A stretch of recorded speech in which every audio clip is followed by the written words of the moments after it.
haunted world. रात काफी हो चुकी थी। बाहर कड़कती बिजली और मूसलाधार बारिश हो रही थी। पुराने मिट्टी के घर में बाबा और 3 बच्चे लालटेन की पीली रोशनी में बैठे थे। बाहर बहुत बारिश हो रही थी। बाबा, फिर से वो डरावनी कहानी सुनाओ जिसमें जंगल के रास्ते वाला छलावा आता है। अरे, तुम लोगों को डर नहीं लगता क्या? कल रात से बिजली भी तो जा रही है। नहीं बाबा, आज तो बरसात है। कहानी और मजेदार लगेगी बाबा। तो सुनो, ये किस्सा है करीब 50 साल पुराना। जब हमारे गांव से 2 कोस दूर कालीगंज नाम का एक छोटा सा गांव हुआ करता था। सावन की काली रात, बादल गरज रहे थे। गांव का हर शख्स घर में दुबका हुआ था। लेकिन उस रात रघुवीर, जो गांव का बैलगाड़ी चलाने वाला था, देर रात एक सवारी छोड़कर लौट रहा था। हे भगवान, इतनी देर हो गई। ये जंगल का रास्ता भी पार करना है। वो जंगल का वही रास्ता था जो गांव में बदनाम था। कहते हैं वहां एक औरत का छलावा आता है जो रात में अकेले चलने वालों को रास्ता भुला देता है और सुबह उनकी लाश तालाब में मिलती है। और तभी अजीब सी सीटी जैसी आवाज आती है। कौन है वहां?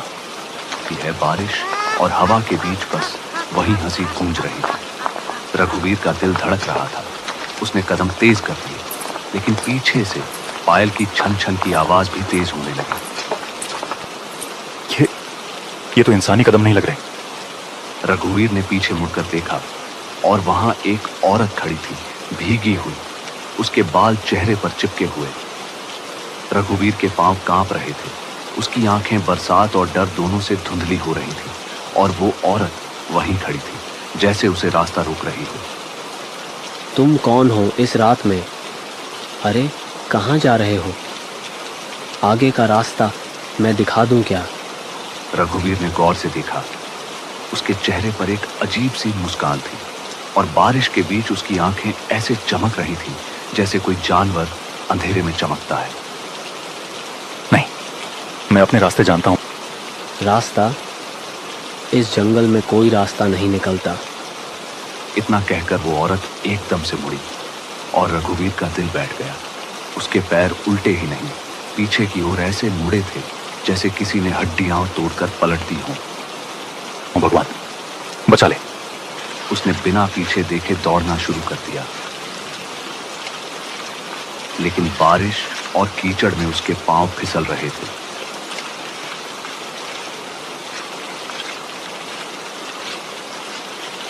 बच्चों, कहते हैं छलावा कभी सीधे पीछे से नहीं आता। वो तुम्हें घुमाकर उसी जगह ले जाता है जहां से तुम निकले थे। तो बाबा, रघुवीर बचा। सुनो, रघुवीर ने देखा आगे एक मिट्टी का रास्ता था। उसे लगा गांव आ गया, लेकिन जैसे ही उसने पांव रखा, चारों तरफ वही पेड़, वही अंधेरा, वही जगह, जैसे वो गोल गोल घूम रहा हो। ये कैसे हो सकता है? नहीं। तभी उसके सामने वही औरत खड़ी हो गई। इस बार उसकी मुस्कान और चौड़ी थी और बारिश में उसकी आंखों से जैसे लाल पानी टपक रहा था। अब कहाँ जाओगे? रघुवीर ने आंखें बंद कर ली, लेकिन तभी पास के पुराने पीपल के पेड़ पर एक काला साया हिला और हवा में अजीब सी पट्टू भर गई। बच्चों, ये छलावा का असली रूप था, बिना चेहरा वाला। बारिश लगातार बरस रही। बिजली की कड़कड़ाहट बीच बीच में पूरे जंगल को नीली रोशनी से भर देती और उसी चमक में पीपल के नीचे खड़ा वो लंबा काला साया हिल रहा था। ये इंसान नहीं था। इस साये का चेहरा नहीं था, बस एक गहरी काली धुंध। और वहीं पास खड़ी वो औरत अब इंसान नहीं रही थी, बस घूर रही थी। रुक जा। जब तक तू मेरे साथ नहीं चलेगा, तू गांव नहीं पहुंचेगा। नहीं, मैं तो घर जाऊंगा। मुझे छोड़ दे। रघुवीर के कदम पीछे हटे, कीचड़ में धंस गए। बारिश का पानी उसके घुटनों तक भर गया और उस पल उसे लगा जैसे जमीन उसके पांव खींच रही है। कोई है, बचाओ। लेकिन वहां बस बारिश की आवाज थी और उस काले साए की ठंडी भारी सांसें जो उसके बिल्कुल पीछे आ चुकी थी। बच्चों, कहते हैं जब छलावा अपने शिकार के पास आता है तो उसकी सांसें इतनी ठंडी होती हैं कि आदमी का दिल जम जाए। ओह, रघुवीर मर गया। अभी सुनो। रघुवीर ने जैसे तैसे अपने पांव कीचड़ से निकाले और उल्टी दिशा में भागा। उसे पता था इस जंगल में एक पुराना मंदिर है जहां की घंटी की आवाज से बुरी आत्माएं दूर भागती है।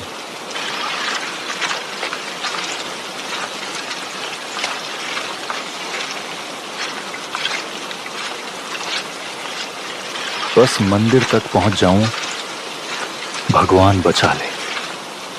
लेकिन रास्ते में उसे फिर वही औरत दिखी। इस बार उसके गले में सूखी माला थी, आंखें बिल्कुल सफेद और होंठ हिल नहीं रहे थे, पर आवाज सीधा रघुवीर के दिमाग में गूंज रही थी।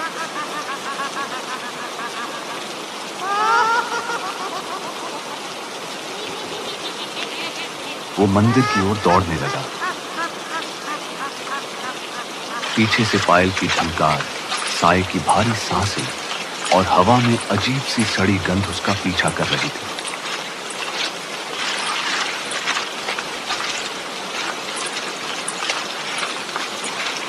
फिर जैसे ही उसने मंदिर की चौखट पार की, वो सब गायब हो गया। मतलब छलावा मंदिर के अंदर नहीं आ सकता। सुबह का उजाला हो चुका था, लेकिन रघुवीर की आंखों में रात का डर अभी भी ताजा था। गांव वाले मंदिर के पास इकट्ठा थे। ये साधारण बात नहीं है। मैंने सुना है जब छलावा किसी पर आता है तो जिसकी आंखों में वो देख लेता है उसका होश उड़ जाता है। मंदिर पहुंचा तो बच गया, पर वो औरत और वो काला साया अभी भी जंगल में है। उस दिन के बाद से कालीगंज का वो जंगल सूना हो गया। गांव वालों ने वहां जाना छोड़ दिया।